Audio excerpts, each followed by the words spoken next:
ഇന്ന് നമ്മൾ ചെയ്യുന്ന വർക്ക് ഈ കാണുന്ന ജനൽ വാതിൽ റീപോളിഷ് ചെയ്യുന്നതാണ് കേട്ടോ. ഇതിൻ്റെ സൈഡിലായിട്ട് വേറെ 2 ജനലുണ്ട്. അത് നമ്മൾ MRFൻ്റെ PU ആണ് അടിക്കുന്നത് കേട്ടോ. അത് എല്ലായിടത്തും ചെയ്യാറ് MRFൻ്റെ PUവിൻ്റെ പെയിൻ്റാണ് അടിക്കാറ്. അതാവുമ്പോൾ നല്ല ലൈഫ് കിട്ടും. പിന്നെ ഫൈനലി പോളിഷ് അടിക്കുന്നതും PU തന്നെയാണ് കേട്ടോ. പിന്നെ ഇത് അത്യാവശ്യം ഒരു 4500 സ്ക്വയർ ഫീറ്റുള്ള ഒരു വീടാണ്. അപ്പോൾ ഫുള്ളായിട്ട് റീവർക്കാണ് ചെയ്യുന്നത്. അപ്പോൾ അടുത്ത വീഡിയോ നമ്മൾ ഫുള്ളായിട്ട് ഇടുന്നതാണ്. എല്ലാ വീഡിയോസും നമ്മൾ ഇതിൽ ചെയ്യുന്നതാണ്.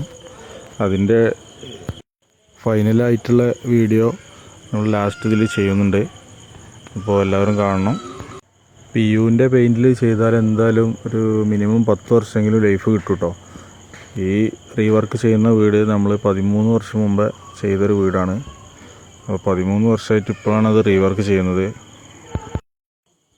പിന്നെ ക്ലിയർ അടിച്ച് കഴിഞ്ഞാലുള്ളത് ഈ കാണുന്നതാണ് കേട്ടോ. ഇങ്ങനെ ആയിരിക്കും ക്ലിയർ അടിച്ച് കഴിഞ്ഞാൽ. മാറ്റാണ്.